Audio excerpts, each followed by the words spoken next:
دنیا کې د انسان ژوند دا مستعار دی. په دې دنیا کې زمونږ ژوند مستعار دی. مستعار هغې ته وایي چې یو شی دی عاریت د چا نه اخیستی، او دا د فقه او د حدیثو اصطلاح ده. د دې مطلب دا دی چې د بل کس ملکیت لږ وخت دپاره د هغې نه د فایدې اخیستو دپاره ته څه وخت دپاره ترلاسه کړي، فایده ترې واخلې او بیا یې واپس کړي. د چا یو زمیندار د بل زمیندار نه څاروی واخلي، زه په دې خره باندې په دې ریړه باندې دا بار وړم، دا بوج پې وړم، بیا به یې واپس کړم. دې ته عاریت وایي. یو کس د چا نه سایکل موټر سایکل واخلي، فلانکي ځای پورې پې ځم، دا ضرورت پوره کوم، بیا به یې تا ته واپس کړم. دې ته عاریت وایي. په دنیا کې زمونږ عمر او ژوند دا عاریت دی، مستعار دی. رسول الله صلی الله علیه وسلم یو صحابي ابو طلحه رضی الله عنه، د هغه بیبي و ام سلیم. د ابو طلحه رضی الله عنه ماشوم بچه بیمار شو، د پس غرض پسې په سفر ووتو، بچه بیمار پرېښو. چې کله واپس رالو د ده د راتلو نه لږ مخکې ماشوم وفات شوی، او بیا چې کله کور ته رادننه شو، بیبي ته یې د راتلو پته ولګېده. ماشوم یې ولامبولو، سنبال یې کو، کپړه یې پې واچوله او د کور په یو ګټ کې یو طرف ته یې واچولو چې خاوند مې کور ته راشي او راتلو سره د خفګان حالت یا خبر واوري وویني، ده ته به صدمه ورسېږي. راتلو سره یې ورته ونه وایي چې شپه تېره شوه، سهار یې ورته چې څه وخت مونځ ته تلو. وینا ورته په دې انداز کوي چې الله جل جلاله د تا نه تپوس کوم که چېرې مونږ ته ګاونډیانو یو لوښی راکړي او هغه لوښی مونږ کره پروت و، بیا ګاونډیانو وغوښتو، مونږ ته هغه لوښی ایسارول پکار دي؟ خاوند ورته وایي چې نه، واپس کول پکار دي. بیا یې وایي چې د هغې په واپس کولو باندې مونږ ته څه خفګان پکار دی؟ وایي چې نه، خفګان نه دی پکار، د دې ملک دی چې څه وخت یې غواړي اخیستی شي. الله جل جلاله چې مونږ ته کوم بچی راکړی هغه وفات شوی بېګاه، او تا ته ما د دې خاطره ونه وي. هغه چې جومات ته لاړو، رسول الله صلی الله علیه وسلم حیات مبارک هغې ته یې دا واقع بیان کا چې داسې عجیبه کار وشو. ښځې راته داسې ووایي، د شپې ونه وایي، سهار یې ووایي. رسول الله صلی الله علیه وسلم د هغې بیبي د دې انداز تایید وکړو او دعا یې ورته وغوښته. نو الله جل شانو د دې نه پس دې دواړو ته یو بچی ورکړو. د هغه نه ګڼ علما محدثین پیدا شو. د برکت دعا ورته رسول الله صلی الله علیه وسلم کړي. عرض مې دا کولو چې دنیا کې اولاد د انسان بدن د هغه عمر عزیز او ژوند دا ټول مستعار عاریت. چې کله دغه ټکی سړی په خپل زړه کې پرې باسي، بیا د الله جل شانه په څه وسولولو باندې که روح قبض کوي، که بدن ته نقصان رسیږي، نو طبعي صدمه انسان ته رسی، لیکن دی به مطمئن وي. رسول الله صلی الله علیه وسلم نوسی وفات شو. جنکدن په حالت کې لور بی بی سوال جواب راواستولو چې یا رسول الله بچی مې سخت حالت کې دی، تاسو راشي. قاصد یې ورته واستولو، وَإِنَّ لِلَّهِ مَا آتَى وَلَهُ مَا أَخَذَ. ورته یې وفرمایل چې دې ته ووایي چې الله جل شانه انسان ته کوم شی ورکوي هغه د هغه دی، او چې اخلي یې بیا هم د هغه دی، او ورته ووایي چې صبر کوي او د الله لپاره صبر کوي. د انسان ژوند او زندگی په دنیا کې عاریت مستعار. د دې عاریت ژوند حفاظت کول دا ضروری دی. دا عمر، دا زندگی دا محفوظ کول دا ضروری دی. په انسان باندې چې کله دته الله جل شانو ژوند ورکړي دا لوی نعمت دی. مونږ ټول په دنیا کې ژوند تیرو، دا د الله جل شانو په مونږ باندې لوی نعمت دی. د دې نعمت قدردانی او د دې حفاظت په انسان باندې ضروری دی، او د انسان په دې ژوند باندې مختلف مراحل راځي. د پیدا کېدو سره متصل ډومبۍ مرحله دا ده چې سړی پیدا شي تر مرګه پورې دا یو مرحله ده. بیا ماشوم وي، بیا هلک شي، بیا زلمی شي، ځوان شي، بیا پوخ سړی شي، بیا بوډا شي، بیا مرګ ته نږدې شي. تر مرګه پورې دا د انسان د ژوند یو مرحله ده. بیا د سا شروع کېدو د زنکدن د حالت نه واخله تر قبر پورې دا د انسان د ژوند بله مرحله ده. بیا په قبر کې د قبر نه پورته کېدو پورې د انسان د ژوند درېیمه مرحله ده. دا انسان ختمیږي نه دنیا کې. بیا د قبر نه چې کله پورته شي نو بیا د حشر د څلورمه مرحله ده، او بیا په جنت کې تر ابده پورې پاتې کېدل دا د انسان پنځمه او آخري مرحله ده د ژوند. بیا دې ختمیږي نه. د دې حفاظت او د دې قدردانی په هر حال کې ضروری ده. او د لومبۍ مرحله دا آسانه ده، د دې تکالیف هم اسهل او آسان دي، شدائد، او د دې راحت دا هم د مرګ په مقابله کې کمی دي. د مرګ مرحله د انسان تر قبر پورې دا د دنیا د مرحلې نه بیا لغونې اشد سخته ده او ګرانه ده. د هغې خوندونه غم زیات دي او د هغې شداید او تکلیفونه هم زیات دي. بیا درېیمه مرحله چې د انسان د قبر یا د برزخ ده تر قبر نه پاسېدو پورې، دا درېیمه مرحله بیا د دویمې او اولې نه ډېره زیاته سخته ده. د هغې شداید، د هغې تکالیف، د هغې مصائب دا بیا ډېر زیات سخت دي، او د هغې نعمتونه هم د دې نه اعلی دي. کله سړی د دنیا په ژوند کې د دنیا د معاملاتو نه شدایدو نه تنګ راشي نو دی وایي چې ځان مې ووژلی، یا بعضې خلک خودکشي وکړي، سیند ته ځان واچوي، زنانه نارینه، واقعات ډېر زیات راغلي. لیکن دغه وخت کې انسان ته دا پته نشته دی چې د مرګ مرحله هغه د دې نه زیاته سخته ده. دی دا ګڼي چې زه به په سهولت شم، په راحت به شم، حالانکې په ده باندې سخته مرحله راغله. او د قبر برزخ مرحله د دې نه بیا زیاته سخته ده. او د حشر مرحله څلورمه هغه بیا د دې درې واړو نه زیاته سخته ده. او بیا په آخرت کې په آخر کې پنځمه مرحله د جهنم یا د جنت هغې نه زیاته اعلی او فوقیت لري. د جنت غونه نعمتونه او راحت دې ټولو څلورو واړو مرحلو کې چې تم په انسان نه تیر شي، نه په دنیا کې، نه د مرګ په وخت، نه په برزخ کې، نه په عالم حشر کې. او د جنت غونه تکالیف، شدائد او عذابونه هغه په انسان باندې په دې څلورو واړو مرحلو کې چتم نه تیر شي. هغه وخت چې دی هغه حالت وویني نو دغه وخت کې به دی وایي چې په دنیا کې خو زه پاتې شوی نه، لږ ساعت ژوند و، د دنیا هغه ژوند به هیر شي. په جنت کې به د جنتی د دنیا د مزو هغه ژوند هیر شي، او په جهنم کې به الله مدې وساتي د یو دوزخي د دنیا شدائد او تکالیف هغه هر څه هیر شي. دی به وایي چې دا خو څه نه و د هغې تر پامه. زما عزتمنو، په دنیا کې په انسان باندې تکالیف چې کوم راځي هغه په درې قسمه، او د دې ټولو علاج، د دې ژوند حفاظت هغه په څه سره کېږي؟ په دریو څیزونو سره کېږي. یو د الله جل جلاله رضا او خوشنودي، او بنیادي شی همدغه دی. د الله جل شانه سره تعلق مع الله چې څومره مضبوط وي دومره به د دنیا د ژوند ډېر په خوشحالو سره، په راحت سره تېري. د دې بل علاج دې د پاسه بیا نشته.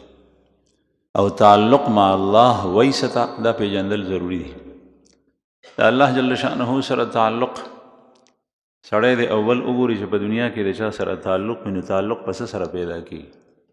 تعلق په دې سره پیدا کېږي د بل کس سره چې ته وایې چې زما د مور او پلار سره تعلق نو مور او پلار خوشحال ساته او د خفګان نه بچ کو. داسې کار مه کو چې هغوی پرې ناراضه شي، او داسې کار کو چې هغوی پرې راضي کېږي. یو کس سره د دوستي ده، تعلق د ملګرتیا ده، که ته وایې چې زمونږ د تعلق د قایم او دایم وي نو چې په کومه خبرو هغه خوشحالېږي هغه کو، چې کوم باندې خفه کېږي د هغې نه ځان ساته.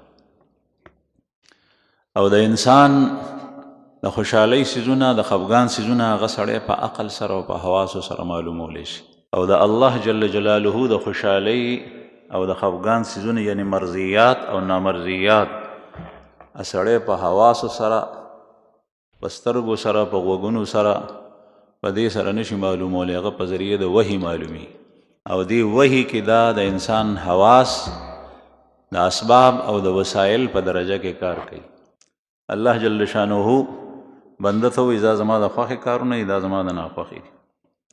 هغې دپاره الله جل شانه کتابونه په آخر کې قرآن کریم دا زما په لاس کې دی، په سید الرسل خاتم النبیین محمد رسول الله صلی الله علیه وسلم باندې نازل کړی. په دې کې الله جل شانه د سر نه تر اخره پورې دا دوه څیزونه ښولي.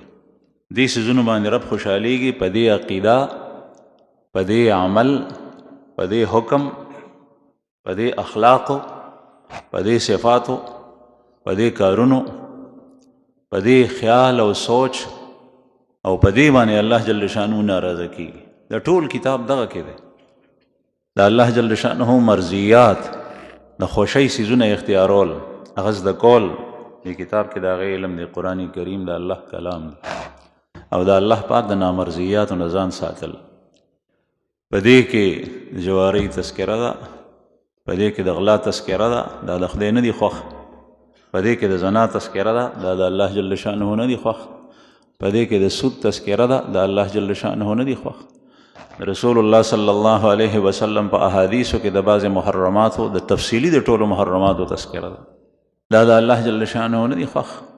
د الله د خوښې عقیده، د خوښې اعمال، د خوښې کتل، د خوښې ویل، د خوښې اورېدل، د خوښې تلل، رسول الله صلی الله علیه وسلم په احادیثو کې د هغې تشریح ده.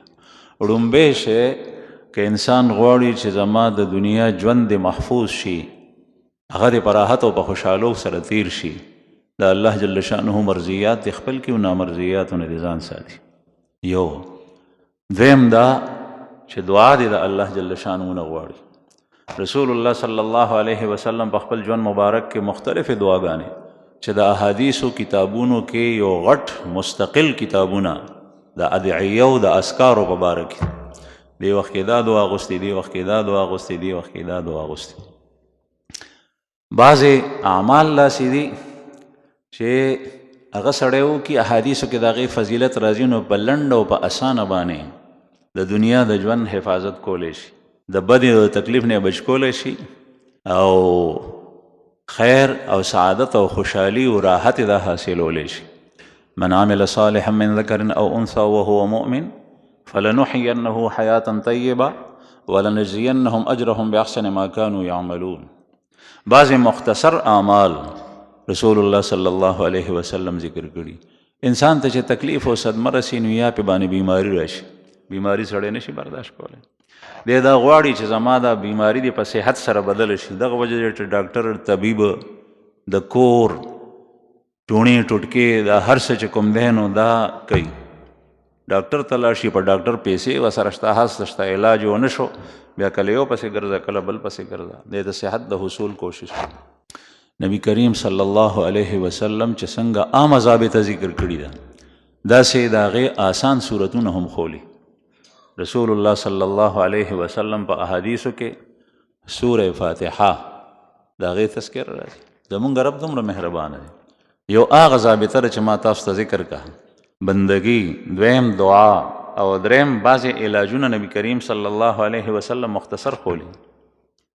سوره فاتحه دا شفا ده د امراضو د بیماریو.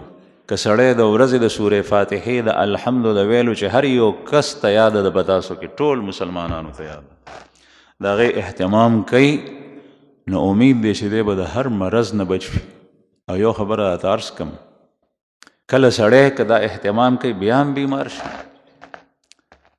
نو اصل کې مرض او بیماری دا سبب دی د تکلیف، او تکلیف انسان ته د زړه په وجه رسي. زړه په تکلیف کې شي د بیماری د وجه نه. کله داسې وي چې ظاهر صورت کې بیماری وي لیکن زړه خوشحاله وي، نو هغه بیماری نه ده، هغه راحت ده. لکه حدیث مبارک کې رسول الله صلی الله علیه وسلم فرمایي چې کله شهید مري، د الله په لار کې چې کوم کس شهید شوی، هغه د شهادت په وخت کې دومره تکلیف محسوسوي لکه څنګه چې میږی څوک وشي که قرصة النمل، دومره تکلیف محسوسوي لکه میږی چې سړی وشي. مونږ او تاسو خو وینو ځکه مونږ روغ یو. هغه شهید چې هغه د الله په لار کې شهید شوی هغه دومره تکلیف محسوسوي. دغه وجه دا حدیث مبارک ته دا حدیثو په کتابونو کې تقریبا ټولو راغشته. بخاری شریف کې هم ذکر دی چې رسول الله صلی الله علیه وسلم فرمایي د دنیا نه تلو نه پس به یو کس هم واپس دنیا ته دراتلو تمنا نه کوي، نه په قبر کې، نه په حشر کې، نه په جنت کې، هیڅ ځای کې سوا د یعنی جنتی مسلمان. دوزخي خو به وایي چې زه بیا لاړ. مسلمان مومن به جنت ته راتلو نه پس یو کس هم، هر یو کسب چې کول هغه به د راتلو تمنا نه کوي سوا د شهید نه، الا الشهید، سوا د شهید نه. هغه به وایي چې یا الله بیا لاړې بیا شهید شوی، بیا لاړې بیا شهید شوی، بیا لاړې بیا شهید شوی. ولې؟ ځکه چې هغه کوم لذت او خوږوالی او خوند محسوس کړی دی په شهادت کې، هغه په بل څه کې نشته، هغه په جنت کې نشته. هغه لذت جنت کې ډېر اعلی لذتونه لیکن شهادت نشته. هلته دوام او دوام دی، همیشګي ده، د هر یو څه جدا خوند وي. په خوږو کې مختلف انواع میوې شته، د انسان د لاس پاخش څیزونه شته دی، مټیانې او ځلوبۍ شته، لیکن د هر یو څیز لذت جدا جدا. د شهادت هغه لذت هغه دومره دی. عرض مې دا کولو چې صحت او بیماری دا ده چې د انسان زړه روغ وي، زړه خوشحاله وي، دا صحت دی. بیماری دا ده چې زړه رنځور وي. اگر که دی په ظاهري بدن باندې غټ تنومن دنګ لوړ مضبوط ځوان دی، لیکن زړه پریشانه دی، دا صحت نه دی. نو کله په هغې سره حاصلېږي. نو رسول الله صلی الله علیه وسلم په احادیثو کې د سورې فاتحې د انسان د امراضو د دفع کولو دپاره د شفا صورت دی ته شفا ویلی کېږي. رسول الله صلی الله علیه وسلم یو صحابي دی ابو سعید خدری رضی الله عنه یو ځل په سفر لاړل، صحابه کرام ملګري ورسره وو. هغه زمانه کې چې په کومه علاقه باندې صحابه تېرېدل نو د هغې علاقې په خلکو دا واجب وه چې د دوی مېلمستیا به یې کوله. یو کلي باندې تېرېدل، هغه خلکو مېلمستیا ونه کړه. بخاري شریف کې حدیث دی. دی ترې مېلمستیا وغوښته، زموږ در پورې حق دی. هغوی ورته وایي چې نه. دی لاړل، واپس چې راتلل نو د دغه علاقې خلک راوتي دي او ځای کې په لاره کې جوپه ولاړ دي. دې صحابه ولیدل، ابو سعید خدري رضی الله عنه د حدیث راوي دی، دا خلک ولاړ دي. دی چې په کومه لار تلل نو هغه خلک وړاندې رالل، دی سره ملاو شو. ورته یې وایي چې زموږ دا سردار دی او ده باندې څه چل شوی دی، هر علاج مونږ وکړو، د اطباو چې څومره علاجونه یې هغه مونږ وکړل، لیکن دی ښه کېږي نه. که تاسو سره داسې دم درود وي چې هغه په ده باندې پوک وایي دی ښه شي. ابو سعید خدري رضی الله عنه فرمایي چې زه د نورو ملګرو نه وړاندې شم، ما ورته وایي چې او زما زده دی. بیا هغوی وایي چې ته خپل عمل وکړه. ما ورته وایي چې نه، تاسو به مونږ ته څه راکوئ، ځکه چې تاسو هغه خلک یې چې مونږ در باندې تېرېدو نو تاسو مېلمستیا نه وکړه. هغوی وایي چې څه غواړئ. بیا ورسره خبره وشوه چې نري څاروي به 13 درکو، ګړي بیزې 13 30 شاتن. ابو سعید خدري صاحب ما ورته ټیک ده، بس دم یې پې واچولو، سړی روغ شو. کانه نشط من عقال، داسې شو هغه کس لکه چې په رسو باندې چا بند په بند تړلی و او پرانیستی شو، روغ رمړ شو. نو هغه ګډې بیزې دی را روانې کې 13 څاروي. صحابه ورته وایي ملګري چې دا خو تا ښه ونه کړل. ده ورته وایي چې ښه مې کړي دي. بیا ورته هغوی خو ده وایي چې تر هغې پورې به دې ته موږ څه وایو نه به یې حلالو، نه به یې خورو، نه به یې خرڅو، نه به ترې فایده اخلو، تر څو چې مدینې منورې ته زه تللی نه یم، رسول الله صلی الله علیه وسلم ته مې ویلی نه چې د الله رسول اجازت راکړي نو بیا به ترې فایده اخلو. مدینې منورې ته رالل، رسول الله صلی الله علیه وسلم ته واقع بیان کړ. پیغمبر علیه الصلاة والسلام ورته وفرمایل چې تا پې څه دم کړي وو؟ وایي چې یا رسول الله 9 ځله مې په سورې فاتحه ویلي وه. الحمد. وایي ښه. رسول الله صلی الله علیه وسلم تایید وکړو چې ټیک دي کړي دي، او بیا ورته وفرمایل مسکی شو، یې زما هم پکې برخه وګرځو. د هغوی د زړه ساتلو دپاره چې دی شک شبه پکې نه کوي، د الله رسول ته څه حاجت و ضرورت. بهرحال الله جل جلاله زما عزتمنو په موږ دومره مهربانه دی. اصل علاج د الله جل شانه مرضیات اختیارول نامرضیات او ځان بچ کول، بیا دعاګانې، بیا هغې سره سره چې کوم دی نو دا مختصر علاجونه یې وختي خولی دي. رسول الله صلی الله علیه وسلم نه په احادیثو کې مروي دي ته اوسه پورې شته. دویم، انسان ته چې کله صدمه رسي د هغه په مال کې وي، بعضې رونو ته مالي تاوان ورسي، څوک ظالم ته نه مال خوندي کي معاملاتو کې، دلته ملګري راځي پریشان، داسې پریشان چې د بعضې مزغو باندې چلو شي، ځکه چې په تکلیفونو سره یې ګټلی حاصل کړی ډېر کړی، بیا څوک ظالم پې باندې راشي هغه ترې نه واخلي، چېرته په معاملاتو کې ایثار کړي، چېرته امانت باندې انکاري شي، چېرته یو شی چېرته بل شی. نبی کریم صلی الله علیه وسلم د هغې علاج هم ښولی دی. آیت الکرسی پیغمبر علیه السلام یو ځل ابو هریره رضی الله عنه ته وفرمایل چې دا مال پروت دی د دې څوکۍ مال له بیت المال و. دا واقع هم بخاري شریف کې ده. ابو هریره رضی الله عنه وایي چې ما څوکۍ کوله، د شپې په تیاره کې یو سړی راغله او هغه چې کوم دی نو دې مال ته جولۍ ړمه که کجورې وې غله هر یو شی چې زه پرې رالم ما ونیو، ما ورته ویل چې غلې غلا کې دا څه کې؟ وی ما ته وایي چې بس پرېمې ده، بیا به داسې کار نه کوم. ما ورته رسول الله صلی الله علیه وسلم ته دې وړاندې کوم، وی چې نه پرېمې ده، معاف مې کړه، بچي مې نهر ځکه مې داسې وکړل. دی وایي ما پرېښو. نبی کریم صلی الله علیه وسلم ته مې سهار عرض وکړو، د الله رسول فرمایل چې دروغې ویلي بیا به راځي.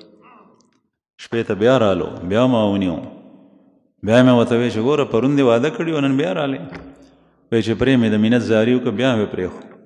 سهار رسول الله صلی الله علیه وسلم تپوس وکړو چې تا چې قیدي نیولې و هغه څه شو؟ ما فعل اسیرک یا ابا هریره. وی چې یا رسول الله ما ته بیا داسې ووایي ما پرېښو، زما باندې ترس راغلو. وی چې دروغ ویلي بیا به راځي. په درېیمه شپه بیا رالو، بیا د ونیو، وی چې نن خو دې نه پرېږدم، درېیمه شپه ده واده کې بیا راځي، نن خو دې د الله رسول ته ښیم. هغه ورته وی یو شی راته ښیم چې دا وې نو بیا زه او زما په شان نور وروڼه دلته نشي راتلی، تا نه څه شی نه شو. وی ما ورته څه شی دی؟ وی آیت الکرسی، الله لا اله الا هو الحي القيوم لا تأخذه سنة ولا نوم له ما في السماوات وما في الأرض من ذا الذي يشفع عنده إلا بإذنه يعلم ما بين أيديهم وما خلفهم ولا يحيطون بشيء من علمه إلا بما شاء وسع كرسيه السماوات والأرض ولا يؤوده حفظهما وهو العلي العظيم. دا وایا بیا ځن شمرات د سهار رالو، رسول الله صلی الله علیه وسلم ته یې کیسه تېره کړه. رسول الله صلی الله علیه وسلم فرمایل چې دا خو او دروغجن، لیکن دا یو خبره د رښتیا کړي، دی ټیک ویلي. بیا فرمایل چې ابو هریره تا وپېژنده دا څوک؟ وی چې نه یا رسول، وی دا شیطان ته ګمراه کولې خطا کولې، ځکه چې دنه مال وړی وی د الله د رسول ته د ارشاد مبارک تعمیل کې به د دنه تقصیر او کوتاهي شي. د الله په حکم کې اطاعت کې تقصیر او کوتاهي د معصیت دی، د رسول الله صلی الله علیه وسلم په حکم کې تقصیر او کوتاهي کول د معصیت دی، ګناه. او شیطان دغه غواړي چې مسلمان پس ګناه کې مبتلا کړي چې د الله او د الله د رسول نافرمانی وکړي.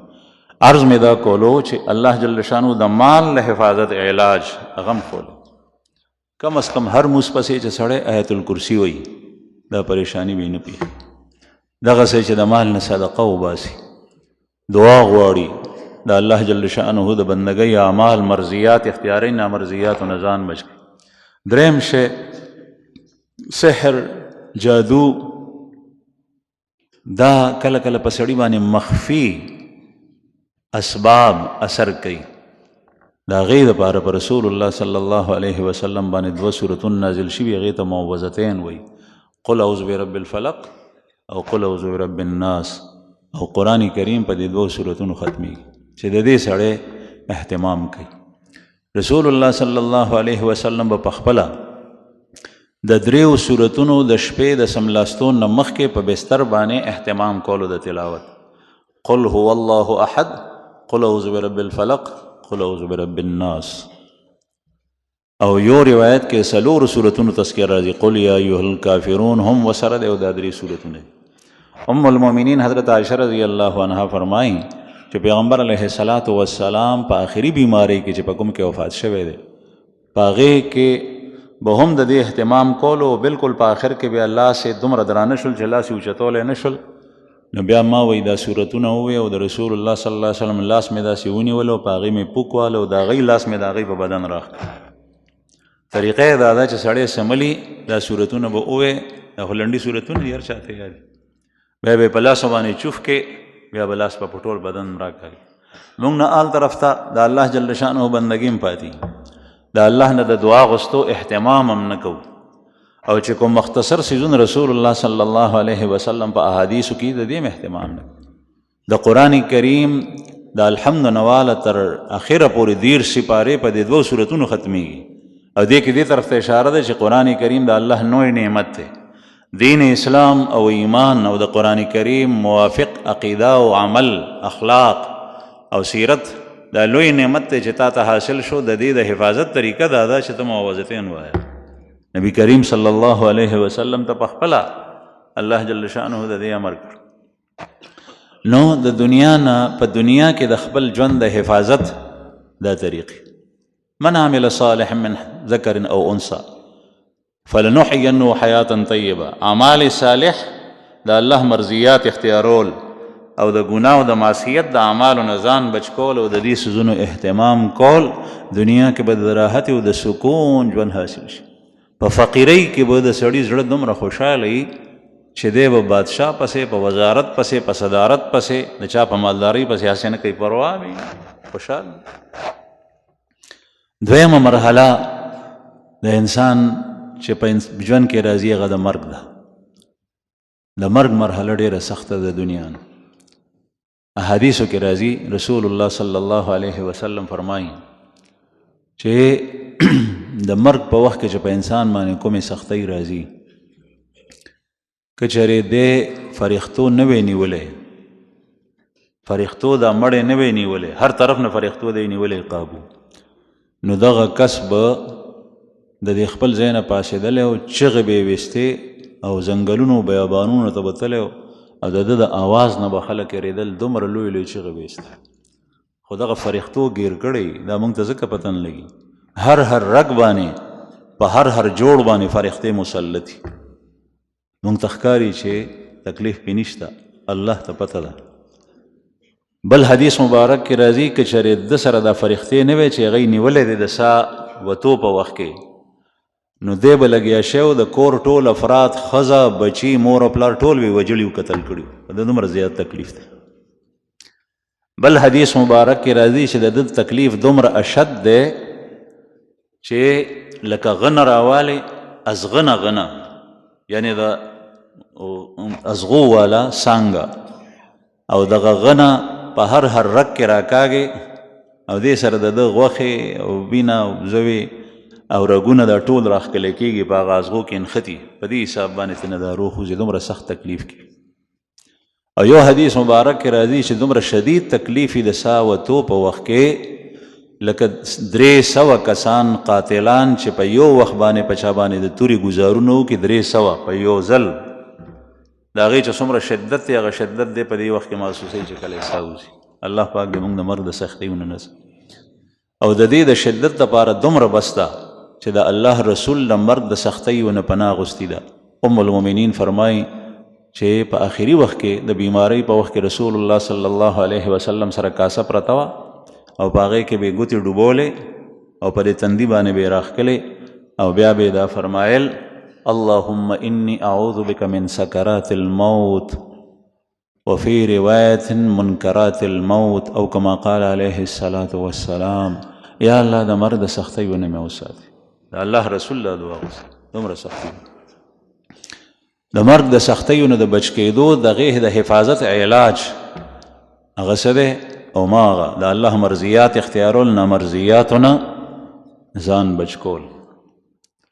او یو روایت کې راځي بعضې حضراتو لیکلي دي چې سورې زلزال اذا زلزلت الارض زلزالها واخرجت الارض اثقالها، دا څوک د ماښام نه پس 2 رکاتو کې وایي په لومړي رکات کې سورې فاتحې پسې 15 ځله، دویم رکات کې الحمد پسې 15 ځله، د مر سختۍ به اساني. اصل د الله جل شانه طاعت او بندگی ده، دا نه چې یو سړي ټول عمر خدای ناراضه کړی او صرف په دې باندې عمل وکړي. داسې نه، سره د دې د الله جل شانه نه پناه غوښتل پکار دي. درېیمه مرحله چې په انسان راځي هغه د برزخ او د قبر ده. زما عزتمندو د قبر او د برزخ مرحله بیا د مرګ نه هغې نه زیاته سخت، شدایت یې د هغې نه سخت دي. احادیثو کې راځي چې کله سړی په قبر کې کېښودی شي نو دا یو طرف او بل طرف په باندې ځمکې راجوخ شي او د دا پختۍ نبي کریم صلی الله علیه وسلم دا ګوتې مبارکې په یو بل کې داسې نه ایستې د لاس، دا پختۍ داسې یو بل کې نه نوځي، دا پختۍ په یو بل کې نه نوځي، دا ځمکه پرې راجوخته شي، شدید تکلیف. فرښتې راځي او دی په ګروز باندې وایي به دې سر سر. منکر نکیر په ناشنا حالت کې راځي، د هغې راتلو سره دی خوفزده شي. یو جدا مخلوق د مارانو لړمانانو په شکل کې هغه په قبر کې راځي، ستا د دنیا او د لړم او مار نه. کله کله دام خلک وویني، دا الله جل شانه مونږ ته ښیي، هغه د قبر هغه جدا دي، هغه تکالیف.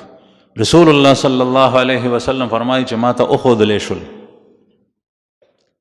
چې د دې قوم کوم زانیان دي، هغوی ما ته وښودلی شول چې دوی په برزخ کې تر قیامته پورې په دوی باندې به دا عذاب مسلط وي چې په تنور کې دوی سوځېدل او لمبې سره به بهر راوتل او بیا به پرېوتل، ښځې او سړي.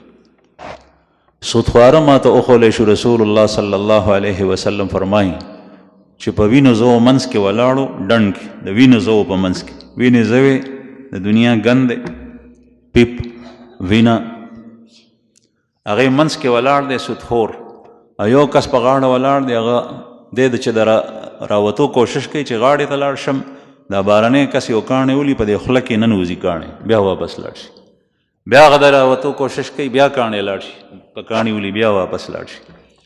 ما وی چې دا څوک ته ویس، دا ستا د امت سودخواره دي.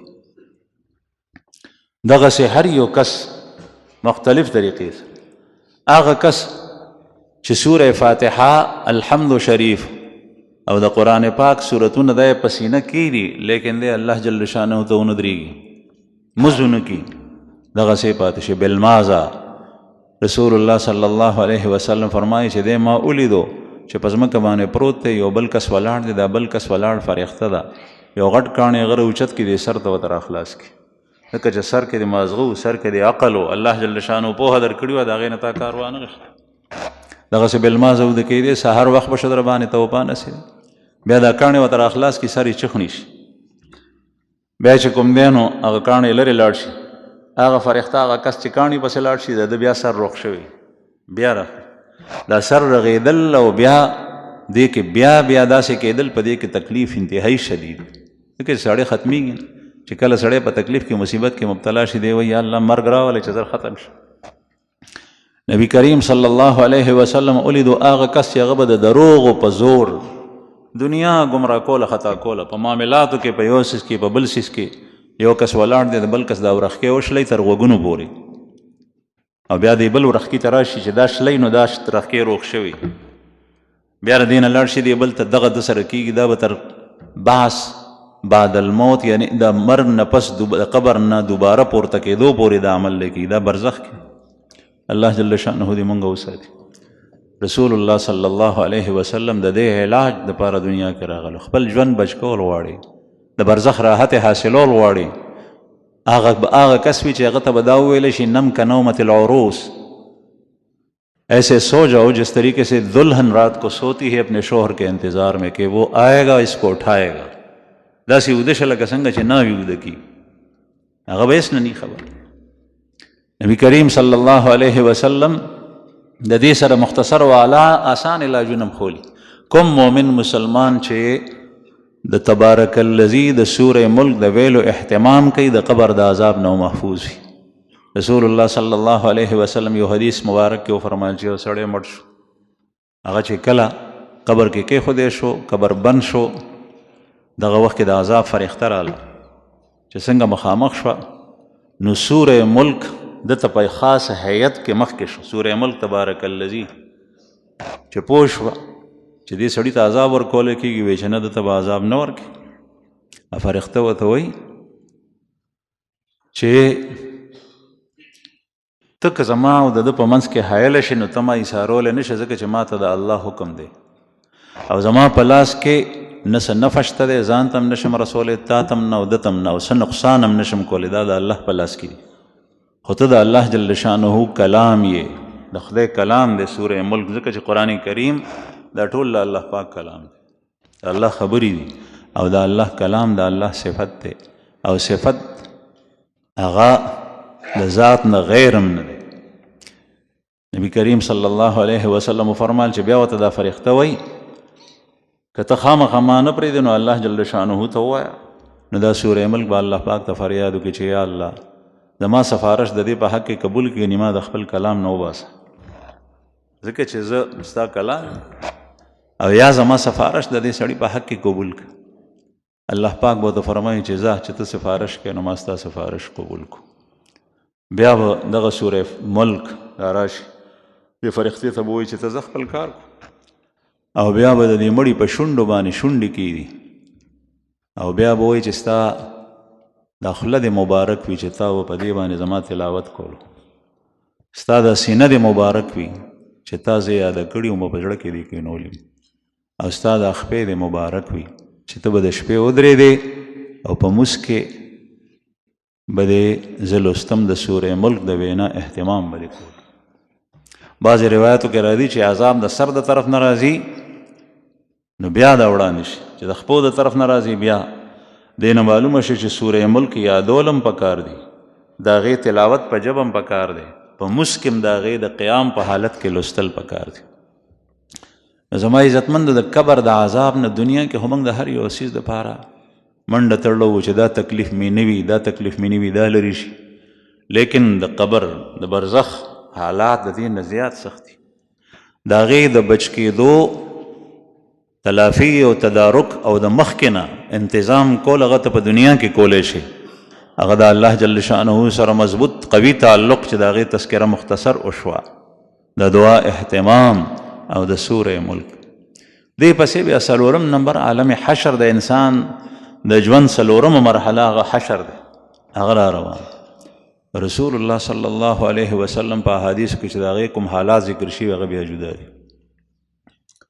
په هغې کې بعضې داسې خلک داسې عذاب کې مبتلای چې هغوی به وایي یا الله مونږه که تا جهنم ته مونږه استی نو وامستو خو د دې تکلیف نه مې لرې کړه نبی کریم صلی الله علیه وسلم فرمایي کوم سړي سره چې مال و 100,000 یا 15,000 روپۍ پیسه او د په هغې مال کې د الله حق نه ورکولو د دې نه به خامار جوړ وي او د ده د سټ نه به ګیر چاپېر تاو شوی د یو ورخ کې په دې بل ورخ کې به یې چیچي خوري به او بیا به دی وایي چې انا کنزک انا مالک زه ستا هغه خزانه یم زه ستا مال یم چې تا خزانه کړم د الله په نوم تاسو نه ورکول رسول الله صلی الله علیه وسلم فرمایي که زما امتی په دې حالت کې ما څخه را نشه ځکه چې هلته زه ستا مدد نشم کولی دلته زه تا ته سمه لار ښولی شم په هغې کې یو د حرامو نه ځان بچ کړو یو د الله برخه وباسه رسول الله صلی الله علیه وسلم وفرمایل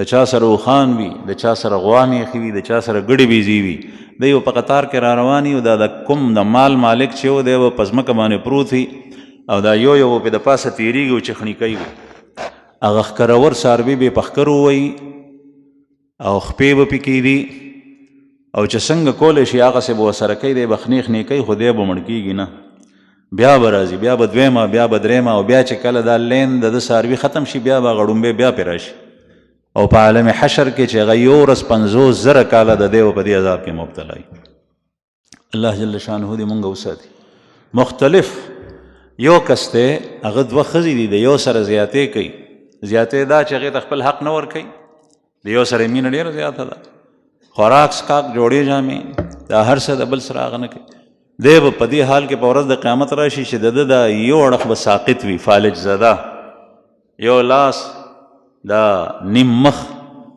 او دغسې خپې دا به شل وي خلک به د ده په تماشا وي دا څوک دی دا هغه کس دی چې دغسې په دنیا کې عدل نه کولو مختلف ګناهونو کې مبتلا خلک دا به په مختلف اشکالو کې راځي او د هرې ګناه عذاب او سزا به هغسې لکه څنګه چې د په دنیا کې عمل کولو د هغې مماثل. بعضې کسان به داسې وي چې هغوی به په موضوع کې نبي کریم صلی الله علیه وسلم یو حدیث مبارک کې وفرمایل چې په ورځ د قیامت باندې به 9 کسان داسې یعنی 9 قسمه 9 اصناف 9 قسمه خلک به داسې چې هغه به د الله جل شانه په خاص سوري کې وي په دې حشر کې، ځکه چې دا جنت نه جنت نه مخکې مرحله ده او دی به په تکلیف کې نه خاص سوری وي د الله جل شانه.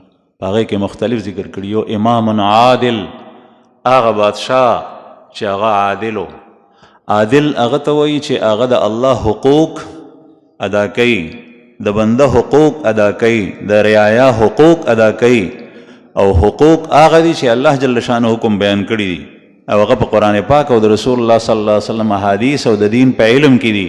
یو سړی چې د دین نه واقف نه هغه به حقوق څه پیژني، دی به حقوق ادا سکی، دی به د یو حق راوالی بل ته به ورکوي، د هغه حق به بل ته ورکوي، پردی حق به ځان ته وصول کړي، دی به دا کار کوي. لکه چې نن سبا کېږي د حق ادایګي د حق حقوقو په علم باندې موقوف ده چې ته پیژنې چې حقدار کوم یو دی او د ده د حق معیار څه دی او مقدار یې څه دی. چې کله دا سړي ته نه معلوم بیا حق نشي ادا کول. نو یو هغه امام چې هغه عادل وي، د الله حق پیژني او د بنده او د مخلوق حقوق پیژني. وشاب نشأ فی عبادة الله، او دویم هغه زلمی او ځوان چې د ځوانۍ کې قدم ایښی دی، نو د ځوانۍ د ځوانېدو نه مخکې د الله بندګي شروع کړي وه په بچپن کې. خوش قسمت دی هغه بچی چې د هغوی اولاد د بچپن نه تربیت وکړي، او سعادتمند دی هغه اولاد چې د خپلو بچو دینی او مذهبي او د عقیدې او د اخلاقو تربیت د بچپن نه شروع کړي چې دی بلوغ شي بیا به پکې. بعضې پلاران دومره کمعقل دومره ناپوهه چې زوی بالغ شوی لوري بالغه شوي، موږ ته مسایل راغلي دي، بچی روجې مه نیسه، ته کمزورې ته کمزوري لا نشي نیوی. هغه وایي یا هلک ته یا جینۍ ده، سوالونه په پرچیو کې راځي چې زه بالغ یم 3-4 کاله پلار زه روجې ته نه پرېږدم. حالانکه بخاری شریف کې حدیث دی، حضرت عمر رضی الله عنه ته یو شرابي رالو، په روژه کې شراب څکلو. حضرت عمر رضی الله عنه په باندې حد جاری کو، ورته یې وفرمایل ته تباه شې، زمونږ خو د ماشومانو روژه ده. دا د حضرت عمر رضی الله عنه قول له بخاری شریف، او ماشومان روجه ده. بل صحابیه وی د رسول الله صلی الله علیه وسلم په زمانه کې نصوم سبیاننا، موږ به په خپلو ماشومانو روجې نیوې او هغوی ته به د لوبو څیزونه جوړ کړل من العهن د رنګینې وړۍ نه، لکه موږ ته ګوډیانې وایو، په دې کورونو کې زنانه جوړی ګوډیانې، بس د کپړو نه څه جوړ کړي جنکۍ باندې خوشحالي وی چې کله به روجې تنګ کړل نو بیا مو د ګوډیانې مخکې کې په هغې به مشغولي. دا ولې دا ټریننګ دی، تربیت دی، ځکه چې په بلوغ کې قدم کیدي نو چې دا روجهدار وي، دی روجهدار وي، چې بلوغ کې قدم دی چې دی مس پابند وي.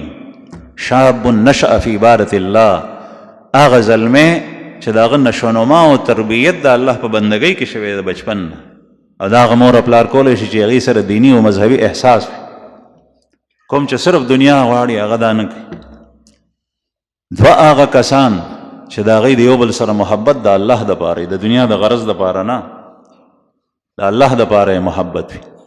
بل هغه کس چې هغه صدقه ورکوي نو د هغه په ښي لاس ورکوي، ګس لاس هم ترې خبر نشي. بل هغه کس چې زنا ته څوک دعوت ورکوي او ښځه د ښځې صلاح ده او رضا ده او دی د الله د یارې نه د هغې نه ځان بچ کړي. بل هغه کس چې هغه الله جل شانه یاد کړي، د الله ذکر وکړي، خالیا یوازې شپه د توره تیاره په شپه کې الله یاد کو، کوټه ده ورځ ده یوازې د څوک ورسره نشته په هغې کې الله یاد کو. ځان ته یو ځای دی، شیطان هم پې حمله کولی شي، شیطانی خیالات هم راتلی شي، لیکن دغه وخت کې دی الله یاد کړي، ځکه چې دا د انسان فطرت دی چې د ده کوم څیز سره تعلق ډېر وي نو دی یوازې په خلوت کې د ده رجحان هغه طرف ته ځي. د مال سره د چا تعلق ډېر وي نو چې یوازې شو نو دی ګوتې شماري، حساب کتاب کوي، دومره مې وګټلې، دومره مې تاوان وکړو، دومره مې دا وکړل، دومره دا. او چې د چا معشوقي او محبوبي سره د چا تعلق په چا باندې مین وي چې یوازې شي د هغې تصور وړي، او چې کله بل یو شیطانی اعمالو کې مبتلا کس وي ګناه کې چې دی یوازې شي د هغه ګناهونو تصور کوي، او چې کله یوازې شي الله یادوي نو دې نه معلومه شي چې د الله سره مینه ده. نو عرض مې دا کولو چې داسې کسان به هم وي په ورځ د قیامت چې هغوی به د الله جل شانه په خاص سوري کې وي، په هغوی به څه تکلیف نه، د هغې نه د بچ کېدو طریقه هم دغه ده چې د رسول الله صلی الله علیه وسلم اتباع وشي، او په آخر کې بیا د جهنم نه بچ کېدل دي، د هر عذاب د جهنم عذابونه په هغې باندې ختمه شوي ده، هغه څه انسان تصور نشي کولی چې هغه څنګه عذاب. الله پاک دې مونږ وساتي. رسول الله صلی الله علیه وسلم فرمایي څوک به په جهنم کې به غر وي، په غر د پاسه به خیږي، په اور کې د چا خوراک به د اور وي، د چا لباس. دا قرآن کریم کې الله جل شانه فرمایي چې کله تږی شي جهنمي دته به داسې اوبه ورکړی شي چې هغه به حمیم خوټ کېدلي اوبه وي، موږ ته خوټ کېدلي وایو، یو تودې وي تړمې وي، یو تودې وي، یو ګرمې وي، یو یشېدلي وي، یو خوټ کېدلي وي. خوټ کېدلي اوبه هغه آخري مرحله ده چې هغې ته څه شی وایي چې هغه پکې سوځي ویلې کېږي، او د جهنم بیا هغه اوبه به ورکولی کېږي حمیم. یوصل ما فی بطونهم، پس د انسان په خېټه کې چې کله هغه اوبه وڅکي چې څه دي هغه ټول آلایش به بهر د لویو بولو په ځای باندې روځي، کلمې نور هر څه، خو مرګ شته دی نه په جهنم کې، مري به نه. نبی کریم صلی الله علیه وسلم فرمایي چې چا ځان په دنیا کې وجل او خودکشي کړې وه، په چاړه باندې چاړه به یې لاس کي په جهنم کې، د اور چاړه، او په ځان کې به منډي، او چې چا په ټوپک تماچه باندې ځان وجلو هغه به په لاس کې به هغې عذاب کې مبتلا وي. د هر یو معصیت او د هر یو ګناه د هغې مماثل عذاب په هغې کې به دی مبتلا وي. الله دې مونږ وساتي. د جهنم نه د بچ کېدو رسول الله صلی الله علیه وسلم فرمایي چې یو سړی د جنت غونې د خوشحالۍ ځای هغې نه خبر وي او دی بیا اوده پاتې شي د شپې، دا د تعجب قابل دی، سړی حیران شي چې نام طالبها ما رأیت مثل الجنة نام طالبها، میں نے جنت جیسی حسین و جمیل جگہ نہیں دیکھی کہ جس کا طلب کرنے والا سو رہا ہو. نماز کے وقت سو رہا ہے، دن کے وقت سو رہا ہے، فجر کی نماز کا وقت ہے یہ سو رہا ہے، عشاء کی نماز کا وقت ہے سو رہا ہے. نام طالبها وما رأيت مثل النار نام هاربها، اور میں نے جہنم جیسی چیز نہیں دیکھی جس سے بھاگنے والا سو رہا، اس سے بھاگنا بھی چاہتا ہے، دور رہنا بھی چاہتا ہے، تب بھی سو رہا ہے. د جہنم غونې شی مانه دی لیدلی چې د هغې نه تخدیدونکي هم دی اوده وي. نو زما عزتمندو عرض مې دا کولو چې دا مراحل په انسان باندې را روان دي. په دنیا کې د مرحله یو مرحله ده د پیدایش نه تر مرګه پورې، دې باره کې د انسان دنیا سوداګانې سوچونه او فکرونه هار څه ختم کړي. زما به د تعلیم څه کېږي، زما به د نوکرۍ څه کېږي، زما به د واده څه کېږي، زما به د کور د جوړولو څه کېږي، زما به د کاروبار څه کېږي، زما به د سورلۍ څه کېږي، زما د بچو بیا څه کېږي. ټول ژوند د دنیا په دې دغه کې لاړ شي، تېر شي. حالانکه دغه دنیا دا وخت ته په دې باندې خپله دنیا، خپل مرګ، خپل قبر، خپل حشر دا ښه کولی شي، د سختیو تکالیفو نه ځان بچ کولی شي چې سړی لږ سوچو کې اهتمام وکړي. او د هغې ټولو حل الله جل شانه په دین اسلام، تعلق مع الله، د الله مرضیات او د خوښې کارونه کول او د الله د نامرضیاتو نه اختیارولو کې کړي. ایو دعا هم درته وښیم چې کله سړی د جنت سوال 3 ځله وکړي نو جنت وایي چې یا الله ما دته ورکړي، او چې کله سړی د جهنم نه 3 ځله پناه وغواړي نو جهنم وایي چې یا الله دی ما ته مه راولې، زما نه یې وساتي. او د هغې مختصر دعا په عربۍ کې دا ده: اللهم انی اسألک الجنة واعوذ بک من النار، اللهم انی اسألک الجنة واعوذ بک من النار، اللهم انی اسألک الجنة واعوذ بک من النار. یا الله د جنت سوال دنه کوم، جهنم نه پناه غواړم. بعضې دعاګانو کې دا الفاظ پکې لږ سیوا دي: اللهم انی اسألک رضاک والجنة واعوذ بک من سخطک والنار. یا الله تا نه ستا رضا او خوشنودي او جنت غواړم، او ستا د ناراستیا د قهر و غضب او د جهنم نه پناه غواړم. الله پاک ته زمونږ په دنیا کې د الله د رضا او د خوشنودۍ ژوند نصیب کړي. واخر دعوانا الحمدلله.